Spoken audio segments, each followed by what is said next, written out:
Palhetas. Distribuição Sinapse. À esquerda, uma montanha escarpada, um vilarejo e, num nível inferior, à distância, uma pequena cidade. No centro, uma vastidão de água, talvez um estuário ou uma baía. No centro da baía, um promontório verdejante e uma cascata. Ao longe, uma cadeia de altas montanhas. À direita, as copas de várias grandes árvores, faias ou carvalhos. O busto de uma Vênus sorridente, em torno do qual vemos uma roseira e uma flor de cardeal. Amarrados por uma fita rosa, vemos um arco, um carcaz cheio de setas e uma pele de pantera. Uma criança está sentada sobre outro carcaz. Ela está puxando o vestido de uma jovem sentada num banco. O primeiro casal. O homem, agachado, murmura algo no ouvido da mulher sentada. O segundo casal. O homem ajuda sua companheira a se levantar. O terceiro casal. A jovem olha para trás e se deixa levar por seu companheiro. Um cachorrinho os precede.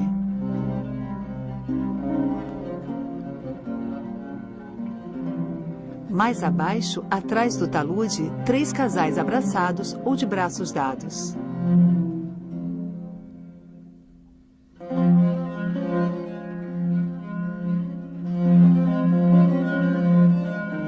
À beira d'água, mais 2 casais parados em um barco.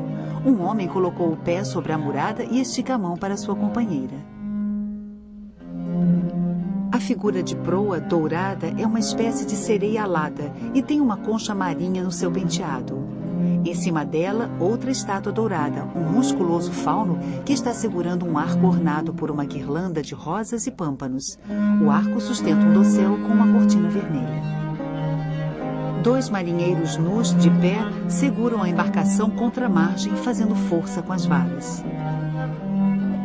Querubins nus e alados, com arcos e tochas, voam pelo céu.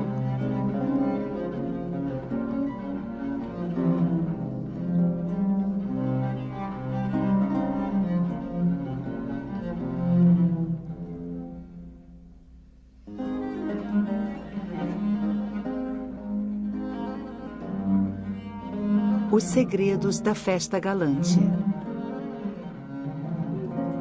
A peregrinação à ilha de Citera. Antoine Watteau. Museu do Louvre, Paris.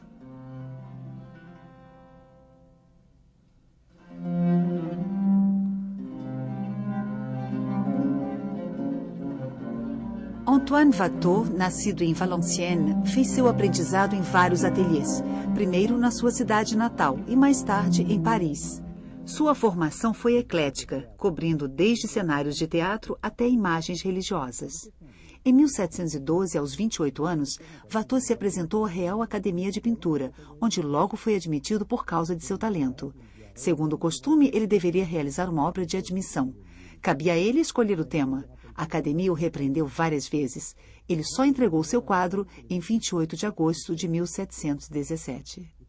O senhor Antoine Watteau mandou entregar o quadro que lhe havia sido pedido e que representa a peregrinação à ilha de Citera. Mas o secretário da Academia proibiu o título e o substituiu por Uma Festa Galante, modificação que talvez traduza a dificuldade dos acadêmicos para classificar o tema. A aceitação de um título mitológico teria, na verdade, dado a Watteau a qualificação mais elevada, a de pintor histórico.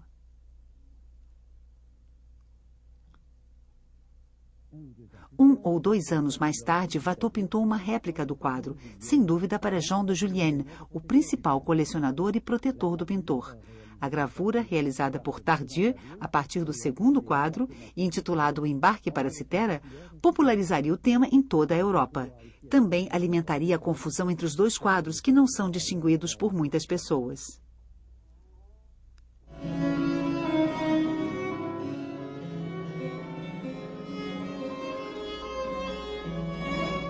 O embarque foi adquirido em meados do século XVIII pelo rei de Prússia, Frederico o Grande.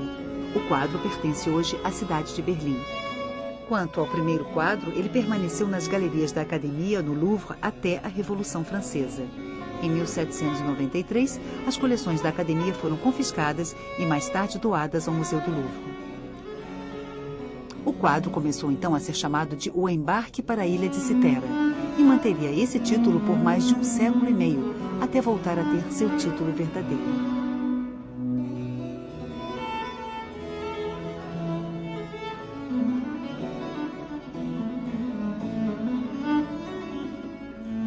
Watteau morreu 4 anos após ter pintado A Peregrinação, aos 37 anos. Durante sua breve carreira, ele foi um célebre desenhista e um decorador muito requisitado.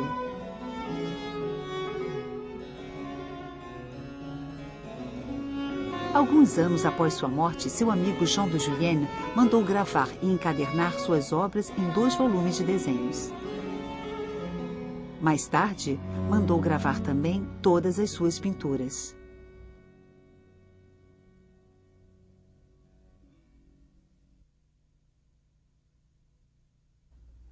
Vários quadros, hoje desaparecidos, são conhecidos graças aos álbuns de Julienne.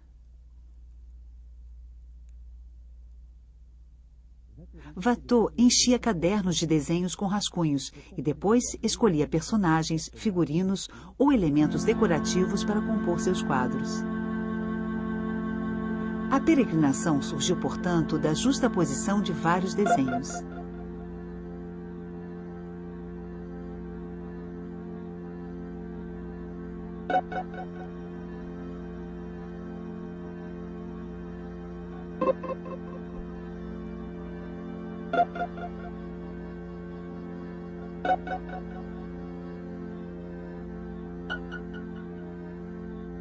Outros desenhos testemunham a transformação de A Peregrinação em O Embarque.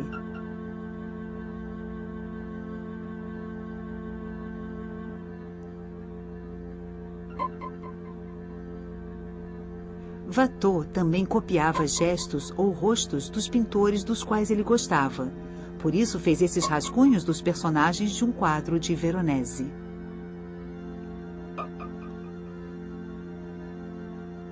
Os 2 marinheiros foram inspirados por A Pesca Milagrosa de Rubens, que Watteau conheceu através de uma gravura.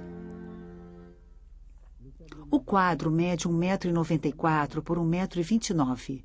Foi pintado sobre uma tela de cânhamo de espessura média, com granulação aparente e trama irregular.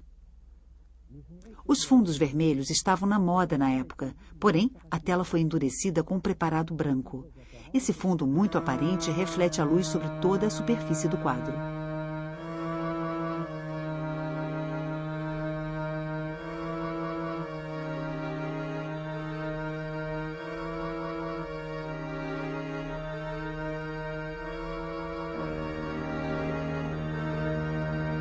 Os personagens e os detalhes da parte central foram desenhados com pincel e pigmento cinza.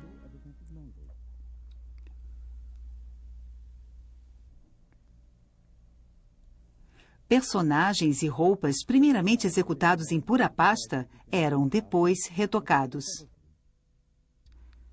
Trabalhando rápido e sem se preocupar muito com as regras técnicas, o pintor quis modificar certos detalhes. A camada superficial secou mais rápido do que a camada inferior, oleosa demais, provocando a formação de uma série de rachaduras prematuras. Rostos, penteados e roupas são pintados com pequenas e leves pinceladas, muito suaves, mais alusivas do que realistas.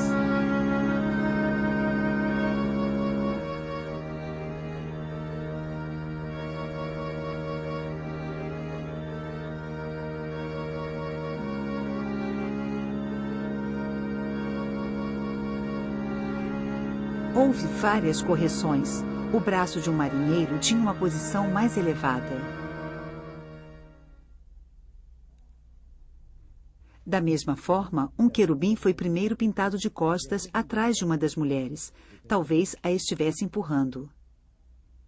Depois, Watteau o cobriu e o pintou de frente um pouco mais longe. Depois, apagou-o novamente. Desta vez, ele flutua no espaço. Essas correções são visíveis hoje porque as camadas que as recobriam tornaram-se com o tempo mais transparentes. Muitas vezes envernizado, o quadro havia adquirido um tom escuro amarelo amarronzado. Os contrastes de cor haviam desaparecido. O céu não mostrava mais nenhuma luminosidade crepuscular. Em 1984, na véspera da grande exposição do tricentenário de nascimento de Watteau, a peregrinação foi restaurada e o quadro voltou a ser mais nítido. A cena representada pelo quadro está totalmente contida dentro da moldura. Nós a vemos como um observador afastado do grupo, localizado numa elevação à beira do rio. Dominamos os personagens e nossa vista se estende até muito longe pela vastidão de água. A posição foi escolhida a fim de tirar o melhor proveito de todos os elementos decorativos. Os planos de fundo são azulados conforme os princípios da perspectiva atmosférica. Watteau tomou emprestado de Bruegel ou de Leonardo da Vinci esse tipo de penetração que atravessa em profundidade os planos de fundo do quadro.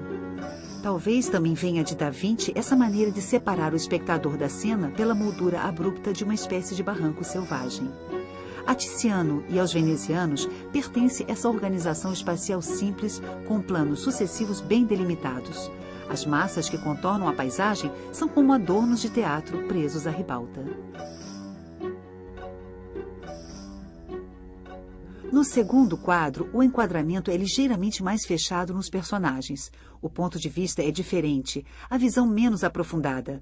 As montanhas levemente perceptíveis em meio a uma bruma dourada situam-se mais embaixo. As copas das árvores se estendem mais para a esquerda do quadro.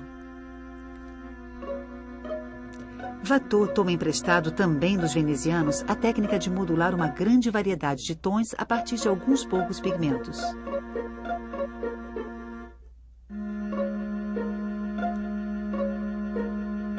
Contrastes, variações.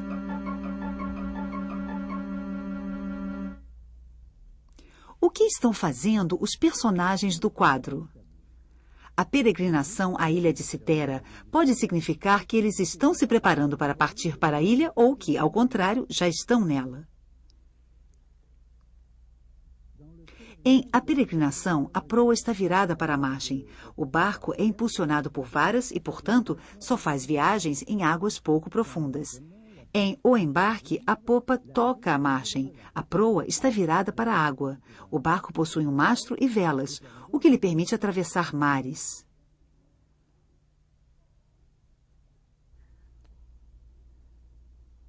Um busto de mulher sobre um pedestal que termina em forma de mísula.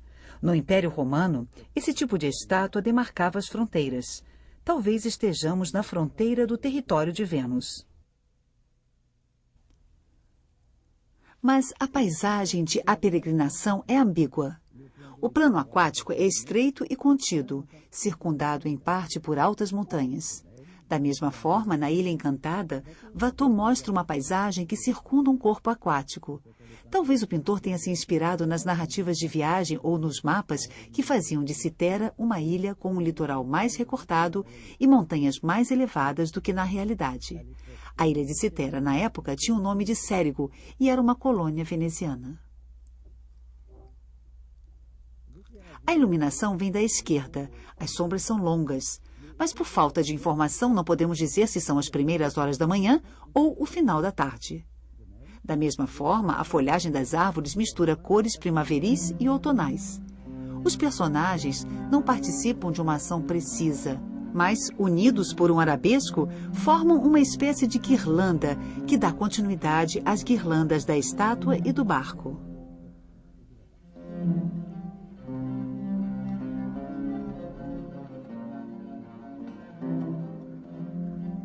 A mulher com o leque usa um vestido de cetim preso à cintura por um nó e que se abre sobre uma anágua de cetim branca. Esse tipo de vestido apareceu em Paris em 1705. Várias pregas paralelas partem dos ombros e se abrem em forma de sino sobre uma anágua reforçada por anquinhas.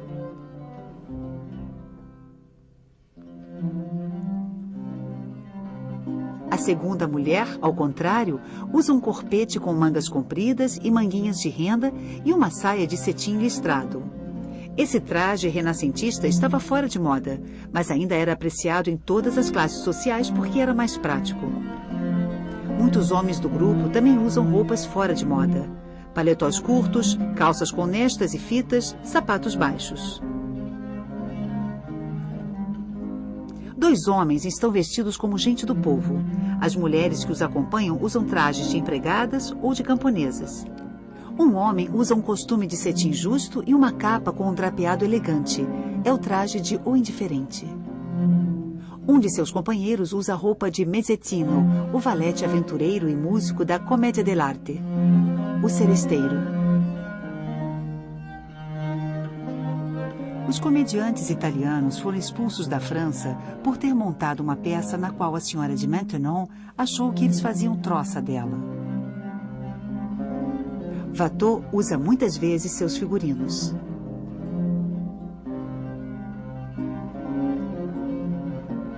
Vestidos nobres e na moda, vestidos fora de moda, trajes populares, figurinos de teatro, é difícil definir o grupo representado. A maioria dos personagens usa uma capa curta que os protege das intempéries, que mais tarde ficaria conhecida como pèlerine, peregrina em francês. Outros acessórios são o bastão de peregrino ou bordão. Várias gravuras de Watteau já mostram alguns desses personagens e acessórios.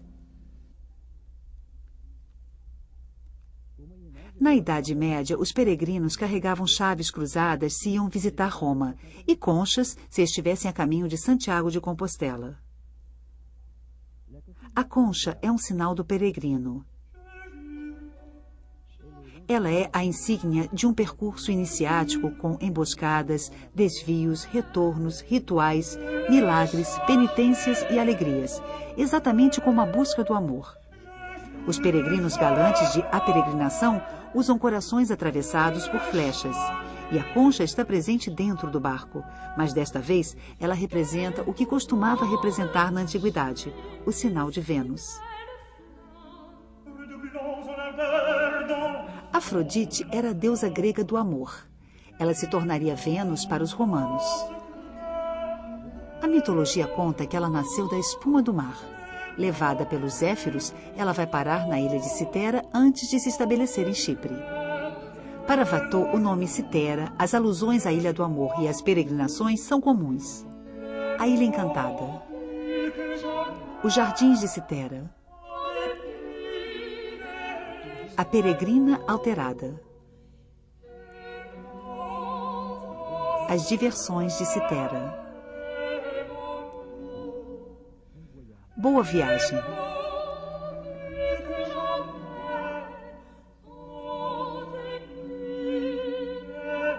A Ilha de Citera. Grupos de peregrinos estão prontos para embarcar numa espécie de gôndola conduzida por querubins. O traje dos personagens, a localização da árvore, do barco, das montanhas, anunciam a peregrinação. Já foi dito que o quadro representa uma comédia de Dancourt, As Três Primas. No ato final, rapazes e moças do vilarejo vestidos de peregrinos cantam: venham para a ilha de Citera, em peregrinação conosco. As moças de lá não voltam sem amante ou sem marido. Muitos outros espetáculos da época podem ter inspirado Watteau.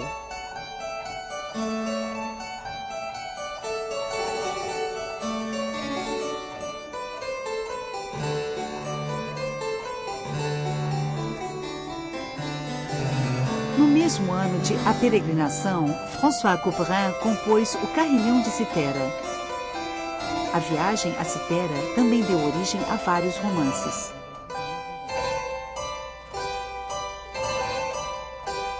Em um dos grandes livros da época, As Aventuras de Telêmaco, o jovem Telêmaco, filho de Ulisses, atraca em Chipre e faz uma excursão a Citera.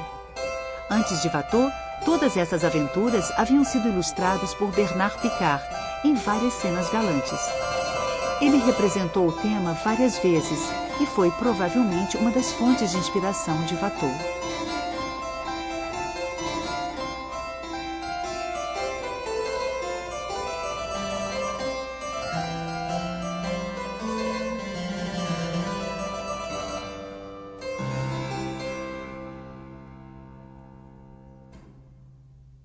Desde a Idade Média, o percurso iniciático dos amantes é muitas vezes representado em jardins ou paisagens simbólicas.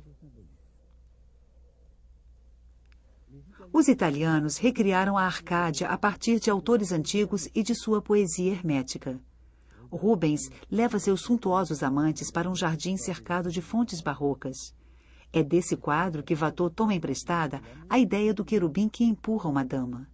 Primeiro em A Ilha de Citera e mais tarde em A Peregrinação, no qual é apagado logo depois. Watteau dispunha seus personagens em paisagens que se inspiravam em jardins reais. Os do Palácio de Luxemburgo, os bosques de Versalhes. E também nos jardins do seu amigo financista Pierre Crozat, em Montmorency, que reunia uma sociedade elegante e adepta de um novo estilo de vida. A perspectiva. Reunião em um parque.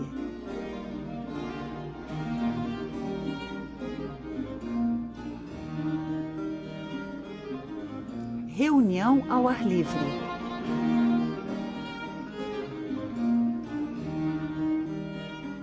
Os prazeres do baile. Vários quadros de Watteau não têm a mesma leveza.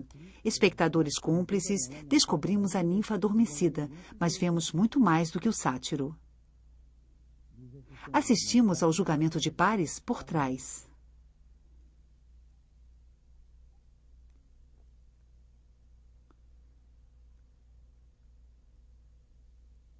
Em A Toilette, nos tornamos testemunha da jovem que se despe.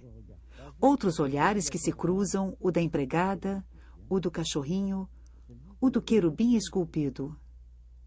Notamos mais uma vez o símbolo de Vênus, a concha. Uma outra toilette. A grande concha simbólica tornou-se o receptáculo das abluções íntimas da dama. E o gênero galante, delicado, alusivo, nunca está longe demais do gênero lascivo. Os jogos de Citera são, antes de mais nada, jogos e brincadeiras de amantes. Logo passarão ao amor físico. Enfim, confunde-se Citera com o Parque Saint-Cloud, lugar famoso pelos encontros pouco castos. Costumamos dizer ir a Saint-Cloud, fazer peregrinação a Saint-Cloud. Alusão sob forma de paródia. Em A Ilha de Citera, Watteau pintou de fato as balaustradas da cascata de Saint-Cloud. Em meio a essa ambiguidade, a esse equilíbrio entre amor cortês e festa sensual, talvez resida também o espírito de um momento histórico. Com a morte de Luís XIV, a severa ordem moral, instaurada havia vários anos, foi logo relaxada. O príncipe regente, Philippe de Orléans, gosta de teatro e diversões. Um de seus primeiros atos foi chamar de volta à França os comediantes italianos.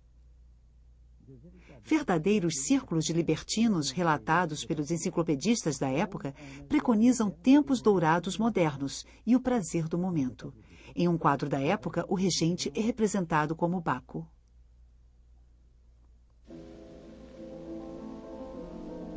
Único quadro de Watteau exposto publicamente na França até 1869, a peregrinação tornou-se, por sua vez, um objeto de peregrinação romântica. Todos veem no quadro a viagem anunciada no título, e também a languidez do crepúsculo, a melancolia da partida, a iminência da morte. Girard de Nerval, durante sua viagem ao Oriente, fez uma peregrinação a Citera, mas encontrou um cenário bem diferente daquele representado pelo pintor. Vê apenas um homem pendurado numa forca. Imagem retomada por Baudelaire em um poema de As Flores do Mal. No início do século XX, outro ponto de vista, mas, sem dúvida, o tema é a partida para Citera.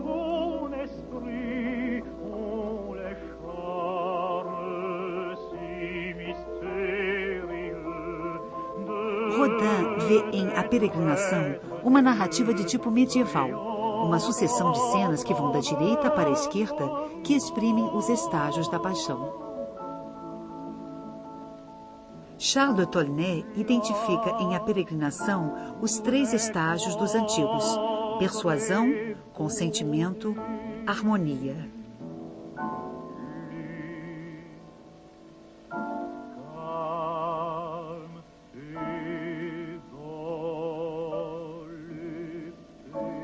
Em 1961, Michael Levy propôs que o quadro fosse analisado a partir de um novo ponto de vista. É o fim do dia. O lugar é dedicado a Vênus. As flores circundam a pedra. As rosas já morreram ou foram colhidas. Um rito foi, portanto, realizado e nós estamos no caminho de volta de Citera. A tristeza explícita do século XIX seria explicada por esse tema implícito. A versão de Berlim confirmaria essa hipótese. Os amantes estão unidos por guirlandas de rosas. Claude Ferraton, ao contrário, pensa que em A Peregrinação estamos partindo para Citera, enquanto em O Embarque estamos na ilha. A admissão de Watteau na academia teria sido um semifracasso quando os membros recusaram seu título. Ele refez então o quadro, torna-o mais conforme às ideias dos acadêmicos, dando mais importância a Vênus e mostrando que a peregrinação foi realizada. O quadro de Paris representaria o amor no futuro, o de Berlim, o amor consumado. Os mistérios de A Peregrinação irritam os curiosos. Alguns acreditam ter encontrado escondidos entre as folhagens pássaros, rostos humanos, ursos, personagens que fazem um sinal. Outros acreditam ter visto a assinatura do pintor em um tufo de grama, ou até o W inicial do seu nome na forma da guirlanda humana. O quadro ainda nos fará sonhar. Ele pertence à categoria de grandes obras míticas que talvez não tenham um significado preciso, e sim possibilidades infinitas de leitura. Poderíamos imaginar que se trata de uma meditação sobre a partida. Todas as partidas em direção a uma alegre festa implicam uma volta melancólica. Há sempre um barco que nos espera, o do amor, o de Caron, que nos faz atravessar o rio Styx. Toda partida comporta a sombra da grande partida. Poderíamos pensar que se trata de um sonho. Em um cenário composto, personagens similares, mas com roupas diferentes, se movem com uma finalidade obscura. Mundo encantado, às vezes tranquilizador, às vezes inquietante. As árvores graciosas, os prados, as flores, as aldeias, a estátua viva de Vênus. Mas também as montanhas inacessíveis, os bosques sombrios e profundos, o barranco que nos separa da cena, e o tronco que, como um dragão, poderia engolir o barco. E esses marinheiros que poderiam nos levar tanto para o inferno quanto para o paraíso.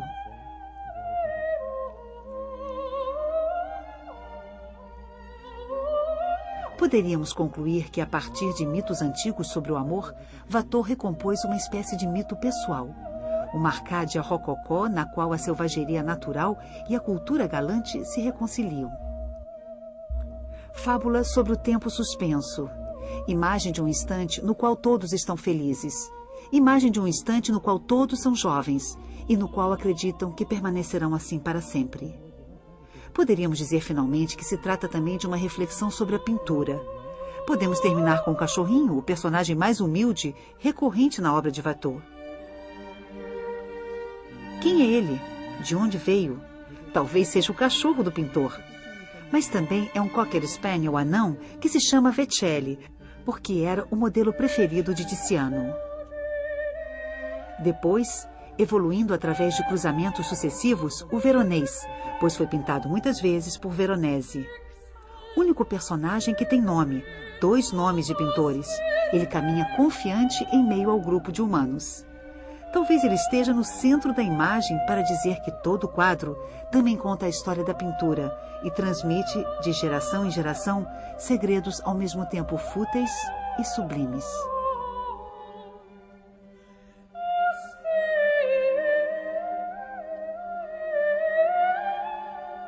Versão brasileira Audio News.